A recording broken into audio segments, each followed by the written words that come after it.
Tonight we are asking the tough questions after learning Erie County Executive Mark Poloncarz actually left Erie County during the solar eclipse on Monday, and he headed down to Ohio instead of here. He's faced a lot of criticism online since then, and today Channel 2 investigative reporter Charlie Speck got to ask Poloncarz why he left the area at such a big moment. Charlie.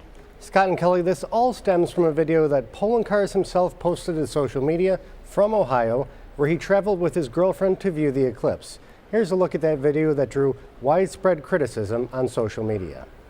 It's nice and sunny where I am, and there's lots of people here, but unfortunately it is not Erie County. It is Ashtabula County, Ohio, at the Ohio Welcome Center. Looks like it's going to be a good place to watch the eclipse. Unfortunately, we drove straight through clouds all the way through New York up until the Erie, PA, so I don't have a very good feeling for everyone back home. Lots of people in Ohio, lots of people in PA, but I wanted to see this in person, so here I am. We caught up with the county executive at a community center in Lovejoy, where he was holding an event for his Live Well Erie program. Poloncarz said he's an astrological buff who's been waiting for years to see the eclipse, and he said he has no regrets. How do you respond to people who say that, it just seems very maybe out of touch for the county executive to be not just in another county, but 2 states away? Do you have any regrets about going? Would you do it differently if you could do it again? I will know. Where we went is basically no farther than, it's actually further to drive to Syracuse than it is where I was. It's a drive I'd taken hundreds of times. I felt it was safe for me to do it. I was in constant contact with our Department of Emergency Services.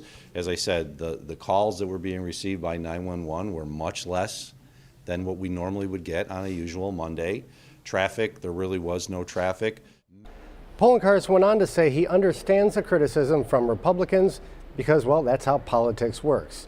The Republican caucus of the county legislature put out a statement late this afternoon saying Poloncarz just needs to take responsibility. Now, the county executive stressed that he did not make the decision to leave the county until it was clear that there would be no logistical issues here. Poloncarz said the whole time he was available by cell phone throughout the entire day. On your side in the newsroom, Charlie Speck, Channel 2 News. Charlie, before you go, just want to take a second here to officially welcome you here to Channel 2, your new home. I've watched and read your work for years and always said, we need to get this guy. He is our brand, and we got you now. So we're so glad to have you on board here on Channel 2. Now he's here. Welcome. Thanks so much. Great to be a part of this team.